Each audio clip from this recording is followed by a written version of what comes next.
Hello everyone, welcome to Hindi voice. Feluda series की अगली कहानी द लॉक्ड चेस्ट। गांव, घुरघटिया, डाकघर, प्लासी, झीला नदिया, 3 नवंबर 1974। प्रिय श्री प्रदोष सी मित्र, मैं आपको अपने घर आने का निमंत्रण देने के लिए ये पत्र लिख रहा हूँ। मैंने आपके काम के बारे में बहुत सुना है और आपसे व्यक्तिगत रूप से मिलना चाहता हूँ। बेशक आपको इस समय बुलाने का एक खास कारण भी है, जिसकी जानकारी आपको यहाँ आने पर मिल जाएगी। अगर आप 73 साल के एक बूढ़े व्यक्ति का निमंत्रण स्वीकार कर सकते हैं तो कृपया तुरंत लिखित में इसकी पुष्टि करें। घुरघुटिया पहुँचने के लिए आपको प्लासी स्टेशन पर उतरना होगा और वहाँ से लगभग 5.5 मील दक्षिण की ओर यात्रा करनी होगी। सियालदेह से कई ट्रेनें चलती है, जिनमें आप लालगोला पैसेंजर दोपहर 1:58 बजे चलती है और 6:11 बजे प्लासी पहुंचती है। मैं स्टेशन पर आपको लेने के लिए किसी को भेज दूंगा। आप मेरे घर पर रात बिता सकते हैं और अगले दिन सुबह 10:30 बजे वाली उसी ट्रेन से कोलकाता लौट सकते हैं। आपके उत्तर की प्रतीक्षा रहेगी। शुभकामनाओं सहित आपका सिंसियरली काले किंकर मजूमदार। मैंने चिट्ठी वापस फेलुदा को दी और पूछा, क्या ये वही प्लासी है जहाँ वो मशहूर लड़ाई लड़ी गई थी? फेलुदा बोला, हाँ, बंगाल में और कोई प्लासी नहीं है मेरे दोस्त, लेकिन अगर तुम्हें लगता है कि वहाँ अब भी उस ऐतिहासिक युद्ध के कुछ निशान बाकी है तो तुम गलत हो। वहाँ अब कुछ भी नहीं बचा, यहाँ तक कि वे पलाश के पेड़ भी नहीं से प्लासी नाम पड़ा था। ये बात तुम्हें पता थी? मैंने सिर हिलाया। तो क्या तुम जाओगे फेलुदा? फेलुदा ने कुछ पल तक चिट्ठी को ध्यान से देखा। सोच रहा हूँ ये बूढ़ा आदमी मुझसे क्यों मिलना चाहता है, उसने कहा। मना करना ठीक नहीं लगेगा। सच कहूँ तो मुझे भी थोड़ी उत्सुकता हो रही है। और फिर क्या तुमने कभी सर्दियों में किसी गांव का नज़ारा देखा है? सुबह और शाम के खेतों में कैसी धुंध छा जाती है, सिर्फ पेड़ों के तने दिखते हैं और बस सिर के ऊपर थोड़ा सा आसमान। अचानक अंधेरा छा जाता है और मौसम बहुत ठंडा हो जाता है। मैंने ये सब सालों से नहीं देखा। चलो टॉपशे, मुझे एक पोस्ट कार्ड ला कर दो। श्री मजूमदार को हमने 12 नवंबर को आने की सूचना दी। फेलुदा ने यह तारीख इसलिए चुनी क्योंकि कोलकाता से भेजी गई चिट्ठी को वहां पहुंचने में कम से कम 3 दिन लगने वाले थे। हमने 365 अप लालगोला पैसेंजर ट्रेन पकड़ी और शाम 6:30 बजे प्लासी पहुंचे। ट्रेन से उतरते समय मैंने वही देखा जिसका फेलुदा ने जिक्र किया था। अंधेरा कितनी जल्दी छा जाता है।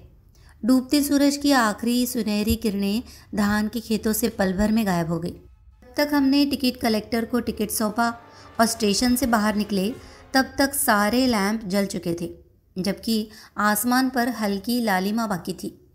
स्टेशन के बाहर जो कार खड़ी थी वही शायद श्री मजूमदार की थी।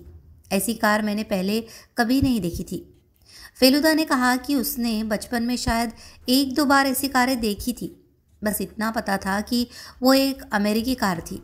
कभी उसका रंग गहरा लाल रहा होगा, लेकिन अब कई जगहों से पेंट उखड़ चुका था। कार की छत पर भी पुरानेपन के निशान थे। इन सब के बावजूद उस कार में कुछ ऐसा था जो प्रभावशाली लग रहा था। मैं थोड़ी देर तक उसे देखता रहा और अनायास ही मन में एक तरह का आदर और विस्मय महसूस हुआ। ऐसी कार के साथ तो कोई यूनिफॉर्म पहने ड्राइवर होना चाहिए था, लेकिन जो आदमी कार के सहारे खड़ा होकर सिगरेट पी रहा था उसने धोती और कमीज़ पहन रखी थी। हमें देखते ही उसने सिगरेट फेंक दी और सीधा खड़ा हो गया। मजूमदार साहब से मिलने आए हैं? उसने पूछा। हाँ, घुरघुटिया जाना है, फेलुदा ने जवाब दिया। ठीक है साहब, इस तरफ आइए। ड्राइवर ने हमारे लिए दरवाज़ा खोला और हम उस 40 साल पुरानी कार में बैठ गए। फिर वो आगे जाकर कार के आगे वाले हिस्से में झुककर हैंडल से इंजन स्टार्ट करने लगा। कुछ ही पल में इंजन घरघराने लगा। वो ड्राइवर की सीट पर बैठा और गाड़ी चलाने लगा। शुरू में तो हम आराम से बैठ गए, लेकिन सड़क पर जगह जगह गड्ढे थे और सीट की स्प्रिंग भी पुरानी थी, इसलिए आराम ज़्यादा देर तक नहीं टिक पाया। पर जैसे ही हम प्लासी के मुख्य कस्बे से निकलकर गांव की ओर पहुंचे, चारों तरफ का नज़ारा इतना सुंदर था कि असुविधा का एहसास ही मिट गया। अभी पूरी तरह अंधेरा नहीं हुआ था। मैं देख सकता था बड़े धान के खेतों के बीच छोटे छोटे गांव, चारों तरफ पेड़ों से घिरे हुए। जमीन से हल्की धुंध उठ रही थी जो कुछ फीट ऊपर तक फैलकर धुएं की चादर जैसी लग रही थी। मन में बस यही शब्द आए, चित्र जैसा सुंदर दृश्य। ऐसी जगह पर एक पुराना विशाल मकान दिखना किसी आश्चर्य से कम नहीं था। चलने के करीब 10 मिनट बाद मुझे लगा कि हम किसी निजी ज़मीन के भीतर हैं, क्योंकि अब सड़क के दोनों तरफ आम, जामुन और कटहल के पेड़ नज़र आने लगे थे। फिर सड़क दाईं ओर मुड़ी। हम एक टूटा फूटा छोड़ा हुआ मंदिर पार करके आगे बढ़े और अचानक हमारे सामने एक बड़ा सफ़ेद काई लगा हुआ दरवाज़ा दिखाई दिया। दरवाजे के ऊपर एक नौबत खाना बना हुआ था, यानी वाद्य संगीत कक्ष। ड्राइवर ने हॉर्न 3 बार बजाया और हम उस फाटक के अंदर चले गए। अंदर घुसते ही वो बड़ा हवेली जैसा मकान नजर आने लगा। आसमान से लाल रंग की आखिरी झलक भी गायब हो चुकी थी। अब वहाँ गहरा नीला बैंगनी अंधेरा छाया था। उस अंधेरे में वो विशाल घर ऐसे खड़ा था जैसे कोई ऊंची चट्टान आसमान को छू रही हो। हम कार से उतरे और ड्राइवर के पीछे पीछे चलने लगे। पास पहुंचते ही मुझे एहसास हुआ कि ये पूरा घर किसी अजायब घर में रखा जा सकता था। दीवारें नम थी, कई जगहों से प्लास्टर उखड़ा हुआ था और ईंटों की दरारों में छोटे छोटे पौधे उगाए थे। हम मुख्य दरवाजे के सामने रुके। फेलुदा ने पूछा, इस इलाके में बिजली नहीं है क्या? ड्राइवर बोला, नहीं साहब, करीब 3 साल से बस वादे ही सुन रहे हैं, कुछ हुआ नहीं। मैंने ऊपर देखा। पहली मंजिल पर बहुत सी खिड़कियां दिख रही थी, लेकिन हर कमरा अंधेरे में डूबा हुआ था। दाईं ओर कुछ झाड़ियों के पार एक छोटी सी झोपड़ी में हल्की रोशनी टिमटिमा रही थी। शायद वहाँ माली या चौकीदार रहता हो। मेरे रोंगटे खड़े हो गए। कैसी अजीब सी जगह थी ये। मन में आया, काश फेलुदा ने आने से पहले थोड़ा और पता कर लिया होता। तभी दरवाजे पर लालटेन की हल्की रोशनी पड़ी और एक बूढ़ा नौकर दिखाई दिया। ड्राइवर शायद कार खड़ी करने गया था। उस नौकर ने हमें थोड़ी देर तक देखा, फिर बोला, आइए अंदर चलिए। हम उसके पीछे पीछे अंदर दाखिल हुए।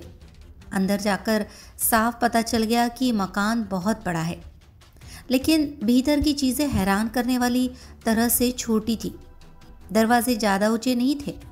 खिड़कियाँ कोलकाता के घरों की आधी लग रही थी और अगर मैं हाथ ऊपर उठाऊं तो छत को छू सकता था। फेलुदा ने चारों ओर नज़र घुमाई और कहा, स्पष्ट है ये किसी ज़मींदार का घर रहा होगा। बंगाल के गांव में करीब 200 साल पहले बने ज़मींदारों के घर कुछ ऐसे ही होते थे।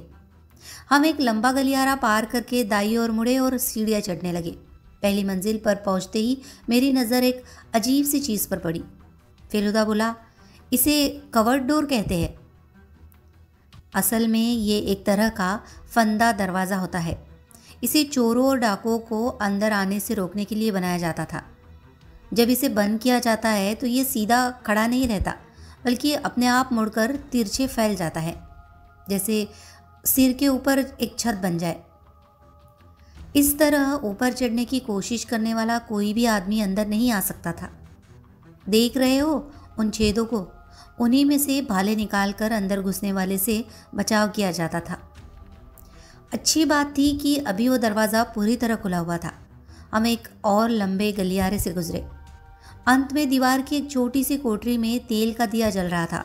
उसी के बगल में एक दरवाज़ा था जिसे नौकर ने खोला और हमें अंदर बुलाया। जिस कमरे में हम पहुँचे वो काफ़ी बड़ा था, लेकिन अगर उसमें इतना सारा सामान न होता तो और भी विशाल लगता। कमरे का आधा हिस्सा तो एक बहुत बड़ी पलंग ने घेर रखा था। पलंग के बाईं ओर एक मेज़ और एक संदूक रखा था। इसके अलावा 3 कुर्सियाँ, एक अलमारी और छत तक पहुँचने वाली किताबों की रैक, जो पूरी तरह किताबों से भरी थी। पलंग पर एक बूढ़े व्यक्ति लेटे हुए थे। कंबल ठोड़ी तक खींचा हुआ था। मोमबत्ती की टिमटिमाती रोशनी में मैंने देखा उनके चेहरे पर सफ़ेद और काली दाढ़ी मूंछों के बीच हल्की सी मुस्कान थी। बैठिए, उन्होंने हमें कहा। धन्यवाद, ये मेरे चचेरे भाई तपेश है। मैंने अपने पत्र में इनका जिक्र किया था, फेलुदा ने कहा। मजूमदार साहब फिर मुस्कुराए और सिर हिलाया। मैंने देखा उन्होंने मेरे नमस्कार का जवाब हाथ जोड़कर नहीं दिया। हम पलंग के पास रखी कुर्सियों पर बैठ गए। मेरे पत्र ने तुम्हें ज़रूर उत्सुक किया होगा, मजूमदार साहब ने मुस्कुराते हुए कहा। हाँ, बिल्कुल किया था, वरना मैं इतनी दूर कभी ना आता, फेलुदा ने जवाब दिया। अच्छा हुआ, मजूमदार साहब सचमुच खुश दिखे। अगर तुम नहीं आते तो मुझे बहुत निराशा होती। मैं सोचता कि तुम घमंडी हो और तुम भी एक दिलचस्प चीज़ देखने से चूक जाते, लेकिन शायद तुमने ये किताबें पहले ही पढ़ रखी हो। उनकी नज़र मेज़ की तरफ गई। वहाँ मोमबत्ती के पास 4 मोटी किताबें एक के ऊपर एक रखी थी। फेलुदा उठकर उन्हें उठाने लगे। अरे वाह, उसने आश्चर्य से कहा, ये तो बहुत ही दुर्लभ किताबें हैं और ये सब मेरे पेशे से जुड़ी हुई है। क्या आपने कभी? नहीं, मजूमदार साहब हल्के से हंस पड़े। मैंने खुद कभी जासूस बनने की कोशिश नहीं की, ये तो बस मेरा शौक़ रहा है। देखो, 52 साल पहले हमारे परिवार में किसी की हत्या हो गई थी। एक अंग्रेज़ अन्वेषक मैल्कम नाम का ने उस कातिल को पकड़ा था। मैल्कम से बात करने और उसके काम के बारे में जानने के बाद मुझे अपराध विज्ञान में दिलचस्पी होने लगी। तभी मैंने ये किताबें खरीदी। मुझे जासूसी उपन्यास पढ़ने का भी बहुत शौक़ था। क्या तुमने एमिल गाबोरियो का नाम सुना है? हाँ, फेलुदा उत्साह से बोले। वो फ्रांसीसी लेखक थे, है ना? शायद उन्होंने ही पहला जासूसी उपन्यास लिखा था। बिल्कुल सही, मजूमदार साहब ने सिर हिलाया। मेरे पास उनकी सारी किताबें हैं और साथ ही एडगर एलन पो और कॉनन डॉयल जैसे लेखकों की भी। ये सब मैंने करीब 40 साल पहले खरीदी थी। अब तो सुना है अपराध पकड़ने में बहुत वैज्ञानिक और तकनीकी तरीके आ गए हैं, लेकिन जितना मैंने तुम्हारे काम के बारे में पढ़ा है उससे लगता है कि तुम पुराने तरीकों पर ज़्यादा भरोसा करते हो और सबसे ज़्यादा अपने दिमाग का इस्तेमाल करते हो, और वो भी बहुत सफलता से। क्या मैं सही कह रहा हूँ? फेलुदा मुस्कुराया। मैं कितना सफल रहा हूँ ये तो नहीं जानता, लेकिन तरीकों के बारे में आप बिल्कुल सही कह रहे हैं, मजूमदार साहब बोले। बस यही वजह थी कि मैंने तुम्हें बुलाया। मजूमदार साहब कुछ पल के लिए चुप हो गए। फेलुदा वापस अपनी कुर्सी पर बैठ गया। थोड़ी देर बाद मजूमदार साहब ने फिर बोलना शुरू किया। उनकी नज़रें अब मोमबत्ती की लौ पर टिकी थी। मैं न सिर्फ बूढ़ा हूँ, 70 पार कर चुका हूँ, बल्कि बीमार भी हूँ, उन्होंने धीरे से कहा। भगवान ही जानता है कि मेरी किताबों का क्या होगा जब मैं नहीं रहूँगा। इसलिए मैंने सोचा अगर मैं इनमें से कुछ किताबें तुम्हें दे दूँ तो वे अच्छी तरह संभाली जाएगी और कद्र भी होगी। फेलुदा ने आश्चर्य से अलमारी में रखी किताबों की ओर देखा। क्या ये सारी किताबें आपकी अपनी हैं? उसने पूछा। हाँ, मजूमदार साहब बोले। हमारे परिवार में किताबों में दिलचस्पी रखने वाला मैं अकेला था, और जैसा तुम देख सकते हो क्रिमिनोलॉजी ही मेरा एकमात्र शौक नहीं था। बिल्कुल, फेलुदा ने सिर हिलाया। मैं देख रहा हूँ, यहाँ पुरातत्व, चित्रकला, बागबानी, इतिहास, आवृत्त, यहाँ तक कि नाटक और रंगमंच पर भी किताबें हैं। कुछ तो बिल्कुल नई लग रही है। क्या आप अब भी किताबें खरीदते हैं? ओह हाँ, मजूमदार साहब बोले। मेरा एक मैनेजर है, राजेन। वो हर महीने 2-3 बार कोलकाता जाता है। मैं उसे किताबों की सूची दे देता हूँ और वो कॉलेज स्ट्रीट से उन्हें लेकर आता है।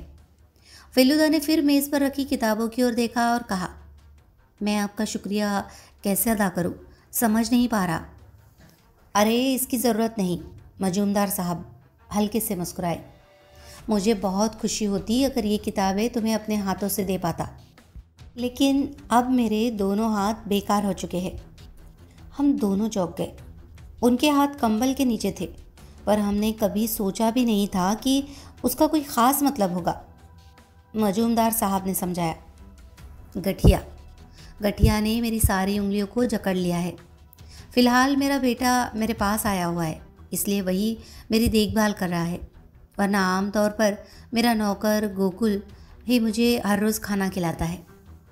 क्या आपके बेटे ने मेरे लिए वो चिट्ठी लिखी थी? फेलुदा ने पूछा।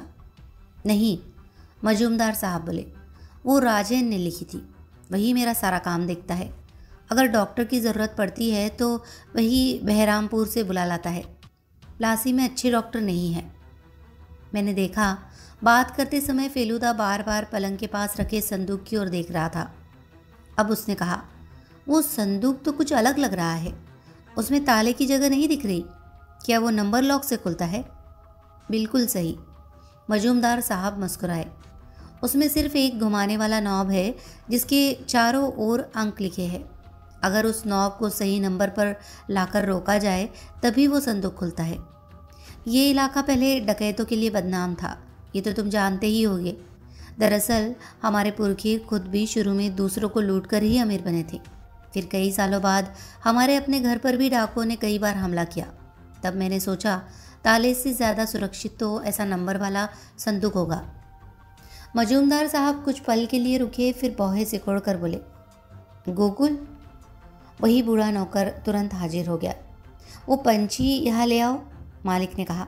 मैं चाहता हूँ कि ये लोग उसे देखें। गोकुल अंदर गया और कुछ ही देर में एक पिंजरे में तोते को लेकर लौटा। मजूमदार साहब ने उसकी ओर झुककर धीरे से कहा, चलो प्यारे, बोलो, दरवाज़ा बंद करो, बोलो। कुछ सेकंड तक तोता चुप रहा। फिर अचानक उसने बड़ी साफ आवाज़ में कहा, दरवाज़ा बंद करो। मैं चौंक गया। मैंने कभी किसी पंछी को इतनी साफ बोली में बोलते नहीं सुना था। लेकिन बात यही खत्म नहीं हुई। तोते ने तुरंत ही अगला वाक्य कहा, ओ मोटी मुर्गी। इस बार मैंने देखा फेलुदा ने झटके से सिर घुमा लिया। फिर बिना किसी रुकावट के तोते ने दोनों वाक्य बहुत तेज़ी से एक साथ दोहरा दिए, दरवाज़ा बंद करो ओ मोटी मुर्गी।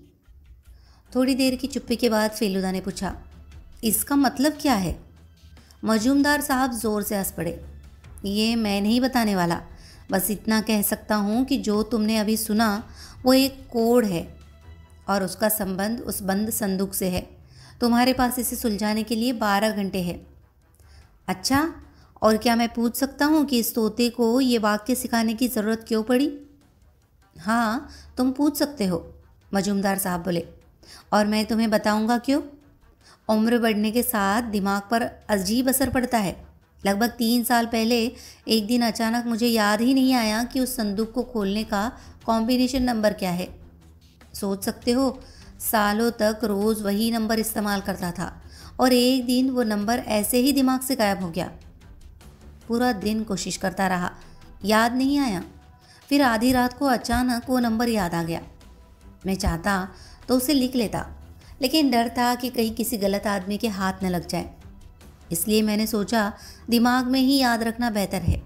लेकिन तभी मुझे एहसास हुआ कि अब मेरी याददाश्त भरोसे लायक नहीं रही। तो अगले ही दिन मैंने वो कोड वाक्य बनाया और अपने तोते को सिखा दिया। अब वो बीच बीच में वही बोल देता है जैसे बाकी तोते राधे श्याम या कैसे हो बोलते हैं। फेलुदा अब भी संदूक की ओर देख रहा था। अचानक उसके चेहरे पर शिकन आई और वो उठकर पास गया। उसने मोमबत्ती उठाई और संदूक के ढक्कन को ध्यान से देखने लगा। क्या हुआ? मजूमदार साहब ने घबरा कर पूछा। क्या कुछ मिला? तुम्हारी नज़र ने क्या देखा? फेलुदा बोला, मजूमदार साहब, मुझे लगता है किसी ने संदूक को ज़बरदस्ती खोलने की कोशिश की है। क्या तुम पक्के हो? मजूमदार साहब का चेहरा उतर गया। फेलुदा ने मोमबत्ती वापस मेज़ पर रखी। इस पर कुछ निशान हैं। सामान्य सफाई या धूल झाड़ने से ऐसे निशान नहीं बनते। लेकिन क्या कोई ऐसा है जो इसे खोलना चाहता है? मजूमदार साहब कुछ देर सोचते रहे, फिर बोले, यहाँ ज़्यादा लोग नहीं रहते मिस्टर मित्तर। मेरे अलावा गोकुल, राजेन, मेरा ड्राइवर मोनीलाल और एक रसोइया और एक माली है। मेरा बेटा विश्वनाथ 5 दिन पहले आया था। वो कलकत्ता में रहता है और बहुत कम आता है। अब की बार मेरी बीमारी की वजह से आया है। पिछले सोमवार को मैं बगीचे में बैठा था। जब उठने की कोशिश की तो अचानक सब कुछ काला पड़ गया और मैं बेंच पर गिर गया। राजेन ने प्लासी से विश्वनाथ को फ़ोन किया और वह अगले दिन कलकत्ता से डॉक्टर लेकर आ गया। डॉक्टर ने कहा कि ये हल्का स्ट्रोक था। खैर, मुझे पता है अब ज़्यादा दिन नहीं बचे, लेकिन क्या अब मुझे अपने आखिरी दिन संदेह और डर में बिताने होंगे, हर पल ये सोचते हुए कि कहीं कोई चोर मेरे कमरे में घुसकर इस संदूक को खोल न ले। नहीं नहीं, इतना जल्दी कोई निष्कर्ष निकालने की ज़रूरत नहीं है, मैं पूरी तरह गलत भी हो सकता हूँ, फेलुदा ने सांत्वना देते हुए कहा। वे निशान शायद उसी वक्त बने होंगे जब संदूक को उस कोने में रखा गया था। एक ही मोमबत्ती की रोशनी से मैं ठीक से नहीं देख पा रहा हूँ, इसलिए ये कहना मुश्किल है कि वे निशान पुराने हैं या नहीं। मैं सुबह फिर देख लूँगा। क्या आपका नौकर वफादार है? बिल्कुल, वो 30 साल से मेरे साथ है। और राजेन? राजेन भी यहाँ कई साल से काम कर रहा है, पर फिर भी कौन गारंटी दे सकता है कि जो आज तक मेरा भरोसा निभाता रहा वो कल धोखा नहीं देगा। फेलुदा सहमति में सिर हिला गया। नहीं, अफसोस की बात है कि कोई गारंटी नहीं है। खैर, गोकुल को सतर्क रहने को कहे। मेरी राय में किसी तात्कालिक खतरे की संभावना कम है। ओह अच्छा, मजूमदार साहब ने राहत की सांस ली। हम उठे। गोकुल तुम्हें तुम्हारा कमरा दिखाएगा, उन्होंने कहा। चादर, कंबल और चरखा और मच्छरदानी मिल जाएगी। विश्वनाथ बहरामपुर गया है, वो शायद जल्द ही लौट आएगा। जब वो लौटे तो तुम ज़रूर खाने के लिए कहो। अगर तुम चाहो तो कल सुबह मेरी कार पर घूमने भी जा सकते हो। हालांकि इस इलाके में देखने के लिए ज़्यादा कुछ नहीं है। फेलुदा ने मेज़ से किताबें उठाई और फिर एक बार धन्यवाद किया। गुड नाइट कहने से पहले मजूमदार साहब ने कोड के बारे में याद दिलाया। अगर तुम इसे सुलझा सको मिस्टर मित्र, तो मैं तुम्हें गाबोरियो की पूरी किताबें दे दूंगा। गोकुल लालटेन लेकर आया और हमें हमारे कमरे तक ले गया। ये कमरा मजूमदार साहब के कमरे से छोटा था, पर इसमें कम सामान था, इसलिए चलने फिरने में आसानी थी। 2 बिस्तर बड़े ध्यान से बनाए गए थे। एक कोने में लालटेन जल रही थी। फेलुदा अपने बिस्तर पर रखी साफ चादर पर बैठा और पूछा, क्या तुम कोड याद रख सकते हो? हाँ, मैंने कहा। ठीक है, ये मेरी नोटबुक और पेन है, इसमें लिख लो। मुझे गाबोरियो की वो किताबें ज़रूर चाहिए, फेलुदा ने कहा। मैंने तोते के बोले हुए शब्द लिख दिए। उन शब्दों का कोई मतलब नहीं निकल रहा था। मुझे समझ नहीं आ रहा था कि फेलुदा इसका अर्थ कैसे निकालेगा। मुझे तो बिल्कुल समझ नहीं आ रहा कि इस अजीब से वाक्य में ताले के नंबर कैसे छिपे हो सकते हैं। मैंने शिकायत की। मतलब ये तो पूरी तरह बकवास है ना? कोई मुर्गी दरवाज़ा कैसे बंद कर सकती है?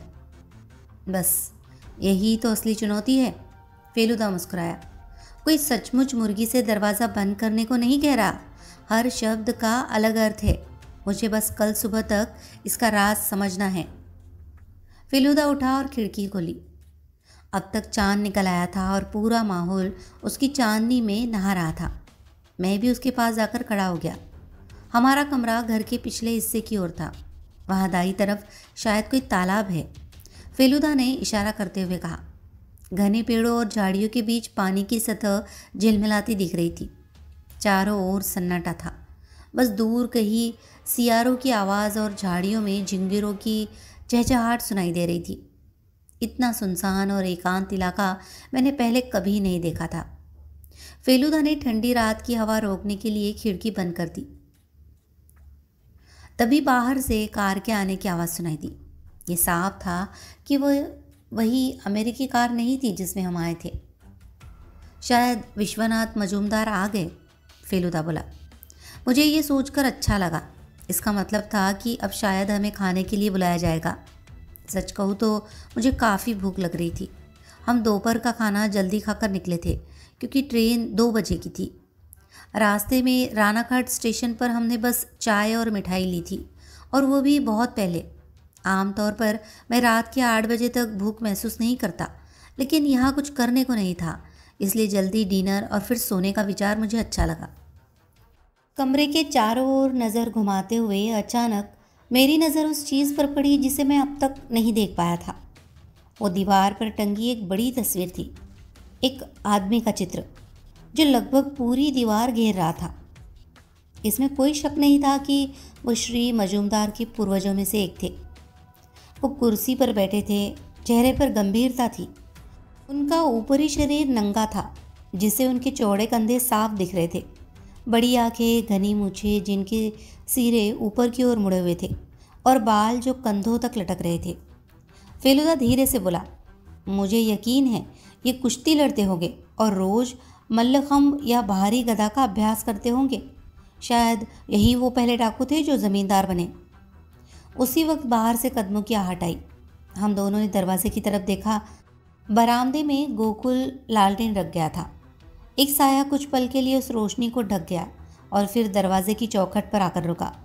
उसके बाद एक आदमी अंदर आया। क्या ये विश्वनाथ मजूमदार थे? शायद नहीं। यह आदमी छोटी धोती और स्लेटी कुर्ता पहने था, घनी मूछें और मोटे शीशों वाला चश्मा लगाए हुए। वो कमरे में झांकते हुए हमें ढूंढ रहा था। क्या बात है राजेन बाबू? फेलुदा ने पूछा। राजेन बाबू ने आखिर हमें देख लिया। उनकी नज़र फेलुदा पर जाकर ठहर गई। छोटे बाबू अभी लौटे हैं, उन्होंने खरखरी आवाज़ में कहा, जैसे उन्हें जुकाम हो। मैंने गोकुल से कहा है कि खाना परोस दे, वो कुछ मिनटों में आपको बुलाने आएगा। वो चले गए। कि जाते ही मैंने फेलुदा से पूछा, ये कैसी गंध है फेलुदा? सलीन की गंध है, फेलुदा ने कहा। लगता है उसने ऊनी कुर्ता अभी अभी सूटकेस से निकाल कर पहना है। उसके कदमों की आहट धीरे धीरे दूर जाती रही और फिर कमरे में सन्नाटा छा गया। अगर फेलुदा मेरे साथ न होता तो मैं इस डरावने माहौल में 5 मिनट भी नहीं टिक पाता। सोचकर ही रोंगटे खड़े हो गए कि श्री मजूमदार और बाकी लोग रोज़ रोज़ इस वीरान घर में कैसे रहते हैं। अचानक मुझे याद आया, इस घर में किसी की हत्या हुई थी। भगवान जाने वो किस कमरे में हुई थी। उधर फेलुदा ने लालटेन वाली मेज़ को अपने बिस्तर के पास खींच लिया और अपनी नोटबुक खोलकर उस कोड को देखने लगा। मैंने उसे 2-3 बार बुदबुदाते सुना, shut the door, shut the door. मैं ऊब गया था और सोचा कि थोड़ा बाहर बरामदे में जाकर खड़ा हो जाऊं। हे भगवान, वो क्या था? मेरा दिल ज़ोर से धड़क उठा। कुछ हिलता डुलता दिखाई दिया, वही जहाँ लालटेन की हल्की रोशनी खत्म होकर अंधेरा शुरू हो रहा था। मैंने खुद को शांत रखा और ध्यान से देखने लगा। कुछ पल बाद समझ में आया कि वो तो बस एक बिल्ली थी। काली या सफ़ेद नहीं, बल्कि उसके शरीर पर बाघ जैसी धारियाँ थी। उसने मुझे कुछ पल तक एक टकटकी लगा कर देखा, फिर जमाई ली और आलस में मुड़कर अंधेरे में गायब हो गई। कुछ देर बाद तोते ने तेज़ चीख मारी, शट द डोर, और फिर सन्नाटा छा गया। मैं सोचने लगा, विश्वनाथ मजूमदार का कमरा कहाँ होगा? क्या वो नीचे है? राजेन बाबू कहाँ रहते हैं? और हमें ऐसा कमरा क्यों दिया गया है जहाँ से घर के दूसरे हिस्सों की कोई आवाज़ सुनाई नहीं देती? मैं वापस कमरे में आया। फेलुदा बिस्तर पर पालती मारकर बैठा था, गोद में नोटबुक रखे हुए। इतनी देर क्यों लगा रहा है? मैंने झुंझला कर कहा। फेलुदा ने घड़ी देखी। सही कहा टॉपशे, राजेन बाबू गए हुए कम से कम 15 मिनट हो गए। फिर वो दोबारा नोटबुक पर नज़रें गड़ाकर सोच में डूब गया। मैं फेलुदा को मिली किताबों को देखने लगा। एक किताब उंगलियों के निशान के विश्लेषण पर थी, दूसरी का नाम था क्रिमिनोलॉजी और तीसरी थी क्राइम एंड इट्स डिटेक्शन। मैंने चौथी किताब उठाई, मगर उसके नाम का मतलब समझ नहीं पाया। उसमें ज़्यादातर तस्वीरें थीं, बंदूकों और हथियारों की। मेरे मन में ख्याल आया, क्या फेलुदा अपने रिवॉल्वर साथ लाया है? नहीं, क्यों लाता? आखिर वो यहाँ किसी अपराध को सुलझाने तो आया नहीं था। रिवॉल्वर लाने की कोई वजह नहीं थी। मैंने सारी किताबें हमारे सूटकेस में रख दी और बैठने ही वाला था कि अचानक एक अनजानी आवाज़ सुनकर चौंक गया। दरवाजे पर कोई आदमी खड़ा था। इस बार पहचानने में कोई दिक्कत नहीं हुई। वो न तो गोकुल था, न राजेन बाबू, और न ही ड्राइवर मोंडल। तो ये ज़रूर काले किंकर मजूमदार का बेटा विश्वनाथ ही होगा। माफ़ कीजिए, आपको इंतज़ार करना पड़ा, उसने हाथ जोड़ते हुए फेलुदा से कहा। मेरा नाम विश्वनाथ मजूमदार है। अब मैं साफ देख पा रहा था कि वह अपने पिता से काफ़ी हद तक मिलता जुलता था। वही आंखें, वही नाक, उम्र करीब 45 के आसपास रही होगी। उसके बाल अब भी काले थे, दाढ़ी मूछें नहीं थी और होठ बहुत पतले। मुझे न जाने क्यों वो अच्छा नहीं लगा। शायद इसलिए कि उसने हमें बहुत देर तक इंतज़ार कराया और मैं थक चुका था, या शायद इसलिए, और ये सिर्फ मेरा भ्रम भी हो सकता है, कि जब वह मुस्कुराया तो उसकी आंखें बिल्कुल ठंडी और बेरुखी भरी थी। ऐसा लगा जैसे वो हमें देखकर खुश नहीं बल्कि हमारे चले जाने का इंतज़ार कर रहा हो। फेलुदा और मैं उसके साथ नीचे ज़मीन तल पर बने डाइनिंग रूम में गए। मैंने सोचा था कि शायद हमें फर्श पर बैठकर पारंपरिक तरीके से खाना खिलाया जाएगा, लेकिन देखकर हैरानी हुई कि वहाँ एक डाइनिंग टेबल लगा हुआ था। उस पर चांदी की थालियाँ, कटोरियाँ और गिलास रखे थे। जब हम सब बैठ गए तो विश्वनाथ मजूमदार ने कहा, मुझे दिन में 2 बार नहाने की आदत है, चाहे गर्मी हो या सर्दी। बस इसी वजह से थोड़ी देर हो गई। वो अब भी खुशबूदार साबुन और शायद किसी महंगे इत्र की गंध से महक रहा था। उसने स्लेटी रंग की पतलून, सफ़ेद रेशमी शर्ट और गहरे हरे रंग का बिना बाहों वाला पुलोवर पहन रखा था। स्पष्ट था कि वह जीवन की अच्छी और आलीशान चीज़ों का शौकीन था। हमने खाना शुरू किया। हमारी थालियों के चारों ओर अर्धवृत्त में छोटी छोटी कटोरियाँ रखी हुई थी। हर एक में कुछ अलग व्यंजन था। 3 तरह की सब्जियाँ, दाल और मछली की करी। विश्वनाथ मजूमदार ने पूछा, आपने मेरे पिता से बात की? फेलुदा ने कहा, हाँ की थी। मुझे तो थोड़ा संकोच हुआ जो उन्होंने किया उससे। आप किताबों की बात कर रहे हैं? हाँ, वे किताबें अगर आज भी मिलती तो उनकी कीमत कम से कम 1000 रुपये होती। विश्वनाथ मजूमदार हंस पड़ा। जब पिताजी ने बताया कि उन्होंने आपको यहाँ बुलाया है तो मैं पहले तो बहुत नाराज़ हुआ था। उसने कहा, मुझे लगा शहर के लोगों को ऐसी जगह बुलाना ठीक नहीं। क्यों नहीं? फेलुदा ने तुरंत कहा, आपको इससे क्या आपत्ति हो सकती थी? मैं तो यहाँ आकर कुछ खोया नहीं बल्कि बहुत कुछ सीखा और पाया है। विश्वनाथ मजूमदार ने फेलुदा की बात पर ज़्यादा ध्यान नहीं दिया। वो बोला, जहाँ तक मेरा सवाल है मैं तो कल ही वापस जाना चाहूँगा। पिछले 4 दिन यहाँ रहना मेरे लिए काफ़ी है। शुक्र है। मुझे समझ नहीं आता कि मेरे पिता इस जगह पर हमेशा कैसे रह सकते हैं। फेलुदा ने पूछा, क्या वो बिल्कुल बाहर नहीं जाते? नहीं, विश्वनाथ ने कहा, वो ज़्यादातर समय उसी अंधेरे कमरे में बिताते हैं। पहले वो दिन में 2 बार बगीचे में जाकर बैठते थे, लेकिन अब डॉक्टर ने उन्हें किसी भी तरह की हरकत से मना कर दिया है। आपने कहा था कि आप कल लौट रहे हैं? हाँ, पिताजी को कोई तुरंत खतरा नहीं है। क्या आप 10:30 वाली ट्रेन पकड़ेंगे? हाँ, फेलुदा ने जवाब दिया। हाँ, तो फिर मैं भी आपके स्टेशन पहुंचने के थोड़ी देर बाद निकल जाऊंगा। फेलुदा ने अपनी थाली में दाल डाली और पूछा, आपके पिता को इतने अलग अलग विषयों में दिलचस्पी है, क्या आपको भी व्यापार के अलावा किसी और चीज़ में दिलचस्पी है? विश्वनाथ ने सिर हिलाया, नहीं साहब, दिन भर का काम निपटाने के बाद मेरे पास किसी और चीज़ का समय नहीं बचता। मैं सिर्फ एक व्यापारी के रूप में ही पूरी तरह खुश हूँ और कुछ नहीं। जब हम विश्वनाथ मजूमदार को शुभरात्रि कहकर अपने कमरे में लौटे तो 9:30 बज चुके थे। हालांकि घड़ी का समय यह ज़्यादा मायने नहीं रखता था। यह 7 बजे भी आधी रात जैसा लगता था। मैंने कहा, फेलुदा, अगर मैं अपना तकिया दूसरी तरफ रख लूँ तो बुरा तो नहीं मानोगे? नहीं, पर ऐसा क्यों? उसने पूछा। क्योंकि सुबह आँख खुलते ही उस दीवार पर टंगे उस गंभीर चेहरे वाले चित्र को देखने का मेरा कोई मन नहीं है। फेलुदा सा, ठीक है, उसने कहा, मैं भी वही करूँगा। सच कहूँ तो मुझे भी उसकी आंखों में कुछ अच्छा नहीं लगता। सोने से ठीक पहले फेलुदा ने लालटेन उठाई और उसकी लौ धीमी कर दी। कमरा जैसे छोटा हो गया हो ऐसा महसूस हुआ। कुछ ही मिनटों में मेरी आंखें नींद से भारी होने लगी, लेकिन जैसे ही मैं नींद में जाने ही वाला था मुझे फेलुदा की बड़बड़ाहट सुनाई दी और मैं तुरंत जाग गया। दरवाज़ा बंद करो और फाटक खोलो। नहीं, ये गलत है। लकड़ियाँ उठाओ। हाँ, यही पहले आता है। फेलुदा, मैंने थोड़ा डर कर कहा। जागो फेलुदा, तुम नींद में बात कर रहे हो। क्या हुआ तुम्हें? अंधेरे में फेलुदा हंस पड़ा। नहीं नहीं, मैं पूरी तरह जाग रहा हूँ। और नहीं, मैं पागल भी नहीं हुआ हूँ, उसने कहा। अभी अभी टॉपशी, मैंने शायद गाबोरियो की वो किताबों की सेट जीत ली है। क्या तुमने कोड तोड़ लिया? मैंने हैरानी से पूछा। हाँ, मुझे लगता है ऐसा ही है। असल में ये बहुत ही आसान था।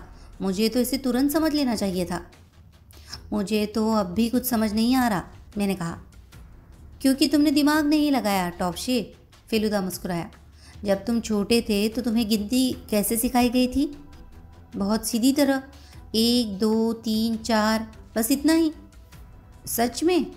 सोचो ज़रा, क्या किसी ने तुम्हें गिनती आसान करने के लिए कोई कविता या तुकबंदी नहीं सिखाई थी? कविता जो नंबरों के साथ हो? मतलब कुछ ऐसा जो 1 2 से शुरू होता हो? नहीं, रुकिए। अरे हाँ, फेलुदा, अब समझ गया। हाँ, मुझे याद आ गया। मैं उत्साह से उठ बैठा। धुंधली रोशनी में मैंने देखा फेलुदा मेरी ओर देखकर मुस्कुरा रहा था। बहुत बढ़िया, उसने कहा। चलो सुनाओ ज़रा। धीरे धीरे मैंने वो बाल कविता गुनगुनाना शुरू किया जो मुझे नर्सरी स्कूल में सिखाई गई थी। 1 2 buckle my shoe, 3 4 shut the door, 5 6 pick up sticks, 7 8 open the gate, 9 10 a big fat hen, 11 12 dig and dwell। बस इतना ही काफ़ी है। अब बताओ तुम्हें क्या लगता है इस पूरे वाक्य का क्या मतलब होता है? शट द डोर यानी 3 और 4, बिग फैट हेन यानी 9 और 10। सही है? बिल्कुल, लेकिन ओ शब्द बिग फैट हेन से पहले है, यानी पूरा नंबर हुआ 340910।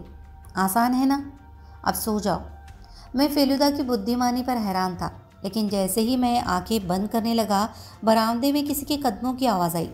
ये फिर से राजेन बाबू थे। इस वक्त रात में उन्हें क्या काम हो सकता था? हाँ राजेन बाबू, फेलुदा ने पुकारा।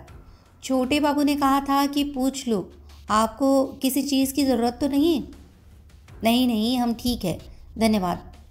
राजेन बाबू चुपचाप वहाँ से चले गए। इस बार नींद बहुत जल्दी आ गई। जैसे ही मैंने आंखें बंद की, मुझे बस इतना महसूस हुआ कि खिड़की की झीरी से आती चांदनी अचानक फीकी पड़ गई थी। दूर कहीं बादलों की गड़गड़ाहट सुनाई दी और बिल्ली ने 2-3 बार म्याऊं किया। इसके बाद मैं गहरी नींद में सो गया। सुबह जब मेरी आँख खुली, फेलुदा खिड़कियाँ खोल रहा था। रात को बारिश हुई थी। उसने कहा, क्या तुमने सुना? मैंने नहीं सुना, लेकिन अब खिड़की से साफ दिख रहा था कि बादल छट चुके थे। सूरज की रोशनी पत्तों पर चमक रही थी। आधे घंटे बाद गोकुल 2 कप चाय लेकर आया। उसे दिन की रोशनी में देखकर मैं हैरान रह गया। वह न सिर्फ बहुत बूढ़ा लग रहा था, बल्कि उसके चेहरे पर गहरी चिंता और उदासी झलक रही थी। क्या काली किंकर बाबू जाग गए हैं? फेलुदा ने पूछा। शायद गोकुल को सुनाई ठीक से नहीं देता था। पहले तो उसने कोई जवाब ही नहीं दिया, बस खाली निगाहों से फेलुदा को देखता रहा। फिर जब फेलुदा ने ज़ोर से वही सवाल दोहराया, तब उसने सिर हिलाया और जल्दी से कमरे से बाहर चला गया। हम करीब 7:30 बजे पुराने मजूमदार साहब के कमरे में पहुँचे और देखा कि वे वैसे ही लेटे थे जैसे पिछली रात छोड़ा था। वे बिस्तर पर पड़े थे। ज़्यादातर शरीर और हाथ रजाई के अंदर थे। बिस्तर के पास की खिड़की बंद थी, शायद सीधी धूप से बचाने के लिए। कमरे में रोशनी सिर्फ दरवाजे से ही आ रही थी। दीवार पर उनके सिरहाने के ऊपर एक पुराना फोटोग्राफ टंगा था। उसमें जवान काली किंकर मजूमदार थे, काले बाल और काली दाढ़ी के साथ।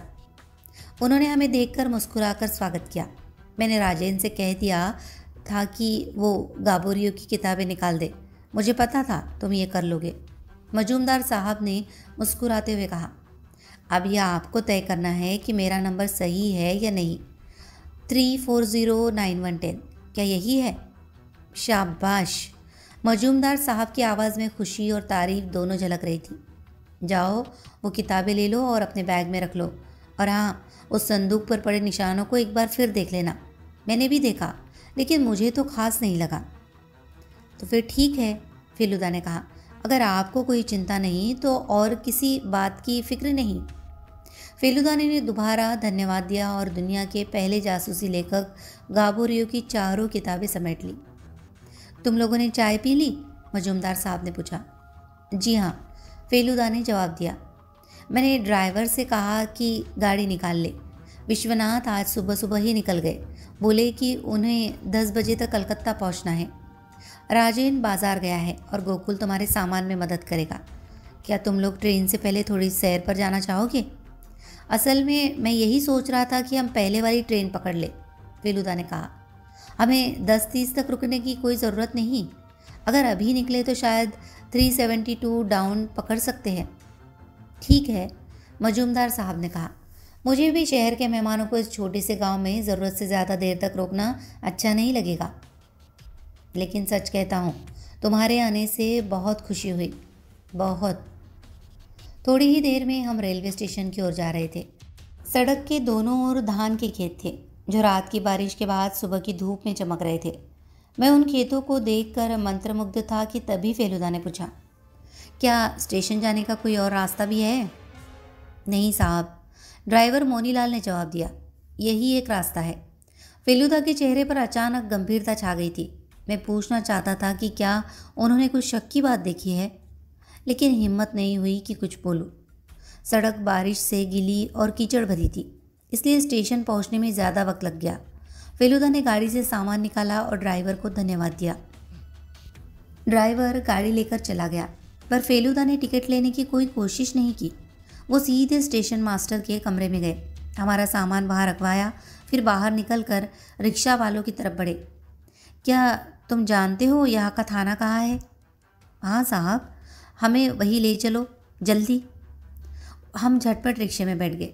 रिक्शा वाला तेज़ी से पैडल मारता हुआ, भीड़ में से रास्ता बनाता हुआ, कभी कभी टक्कर से बाल बाल बचते हुए हॉर्न बजाता आगे बढ़ता गया। 5 मिनट में हम पुलिस स्टेशन पहुंच गए। ड्यूटी पर मौजूद अफसर थे सब इंस्पेक्टर सरकार। पता चला कि वे फेलुदा का नाम पहले से जानते थे। आपके बारे में बहुत सुना है सर, उन्होंने कहा। कहिए, कैसे आना हुआ? घुरघुटिया के कालीकिंकर मजुमदार के बारे में क्या जानते हैं? कालीकिंकर मजुमदार? जहाँ तक मैं जानता हूँ वे बहुत भले आदमी हैं, किसी से मतलब नहीं रखते, कभी उनके बारे में कुछ बुरा नहीं सुना। और उनके बेटे विश्वनाथ के बारे में, क्या वो यहीं रहते हैं?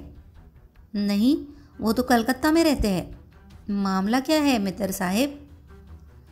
फेलुदा ने गंभीर स्वर में कहा, क्या आप अपनी जीप लेकर मेरे साथ चल सकते हैं? मामला कुछ गंभीर है। श्री सरकार ने एक पल की भी देरी नहीं की। हम कीचड़ उड़ाते हुए पुलिस जीप में झटके खाते हुए घुरघुटिया की ओर लौटने लगे। फेलुदा के चेहरे पर दबी हुई उत्तेजना साफ झलक रही थी, लेकिन पूरे रास्ते उन्होंने बस एक बार ही मुँह खोला, धीरे से, ताकि सिर्फ मैं ही सुन सकूं। उन्होंने कहा, गठिया, सीने पर वो निशान, देर रात का खाना, राजेन बाबू की भरी हुई आवाज़, नेफ्तलीन, हर छोटी सी बात अब जुड़ गई है टॉप से। कभी कभी मैं भूल जाता हूँ कि इस दुनिया में फेलू मित्र जितने होशियार लोग और भी हैं। पुरानी हवेली पहुँचते ही मुझे सबसे पहले एक काला एम्बेसडर कार देखकर बड़ा अचरज हुआ। वो मुख्य दरवाजे के बाहर खड़ी थी। स्पष्ट था कि ये विश्वनाथ मजुमदार की गाड़ी थी। इसके पहिए देखो, फेलुदा ने उतरते ही कहा। इस पर कीचड़ का ज़रा भी निशान नहीं है, यानी कि ये गाड़ी अभी भी गैरेज से निकली है। कार के पास एक आदमी खड़ा था, शायद ड्राइवर, जिसे मैंने पहले नहीं देखा था। हमें देखकर उसका चेहरा फक पड़ गया, डर से सफ़ेद। क्या तुम इस गाड़ी के ड्राइवर हो? फेलुदा ने पूछा। जी साहब, वो हकलाया।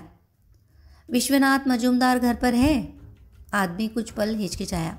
फेलुदा ने उसकी परवाह नहीं की और सीधे घर के अंदर चले गए। पीछे पीछे इंस्पेक्टर, मैं और एक सिपाही भी दौड़ पड़े। हम सीढ़ियाँ चढ़कर उस लंबे गलियारे से गुजरे जो कालीकिंकर बाबू के कमरे की ओर जाता था, लेकिन कमरा खाली था। बिस्तर पर कंबल जस का तस पड़ा था, फर्नीचर सब अपनी जगह पर था, पर कमरे का मालिक गायब था। ओह नहीं, फेलुदा चिल्लाया। मैंने उसे उस संदूक की ओर घूरते देखा। वो खुला हुआ था, अंदर कुछ बचा नहीं था। जो कुछ था वो भी सारे खालीपन से पता चल रहा था। गोकुल बाहर दरवाजे के पास खड़ा हो गया। वो ज़ोर ज़ोर से काँप रहा था, उसकी आंखों में आंसू थे। वो ऐसे लग रहा था जैसे किसी भी पल फिर से गिर पड़े। फेलुदा ने उसे कंधों से पकड़ लिया। गोकुल विश्वनाथ मजुमदार कहाँ है? उसने पूछा। वो पिछले दरवाजे से भाग गया, गोकुल ने हकलाकर कहा। मिस्टर सरकार, फेलुदा ने पुकारा। इंस्पेक्टर बिना कुछ कहे सिपाही के साथ चला गया। सुनो, फेलुदा ने गोकुल को धीरे से हिलाते हुए कहा, अगर तुम एक भी झूठ बोलोगे तो जेल जाओगे, समझे? तुम्हारे मालिक कहाँ है? गोकुल की आंखें डर से और भी बड़ी हो गई। ऐसा लग रहा था जैसे वे बाहर ही आ जाए। उसको मार दिया गया है, वो हाफते हुए बोला। किसने मारा? फेलुदा ने पूछा। छोटू बाबू ने। कब? जिस दिन वो आया था उसी रात। वह और उसके पिता की लड़ाई हुई थी और उसने संदूक खोलने के नंबर मांगे, लेकिन मालिक ने कहा मैं इसे नहीं दूंगा। मेरे तोते से पूछो। फिर कुछ देर बाद छोटू बाबू और उसका ड्राइवर वे साथ मिल गए। गोकुल का गला घुट रहा था। उसने मुश्किल से अगली बात कही। उन दोनों ने मृतक का शव घर के पीछे वाले तालाब में डाल दिया। उन्होंने उसकी गर्दन में पत्थर बांधा और छोटू बाबू ने कहा कि अगर मैंने किसी से एक शब्द भी कहा तो वो मुझे भी मार देगा। समझ गया, फेलुदा ने कहा और गोकुल को बैठने में मदद की। अब बताओ, क्या मैं ठीक कह रहा हूँ कि असल में कोई राजेन बाबू है ही नहीं? जी साहब, गोकुल ने सिर हिलाया।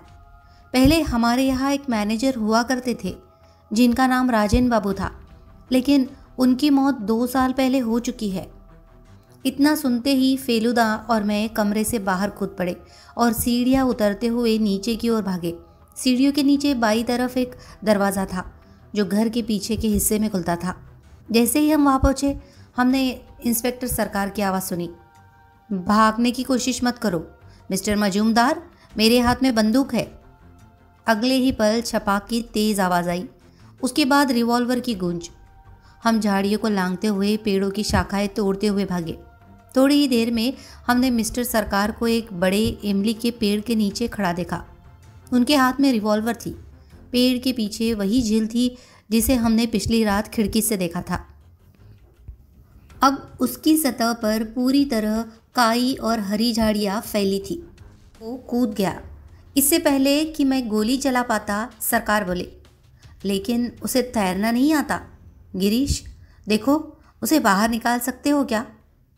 कुछ ही मिनटों में सिपाही ने विश्वनाथ मजूमदार को झील से बाहर निकाल लिया। थोड़ी देर बाद उसे उसी तरह सलाखों के पीछे पहुंचा दिया गया जैसे उसके पिता का तोता पिंजरे में था। संदूक से चोरी किया गया सारा धन और गहने भी बरामद हो गए।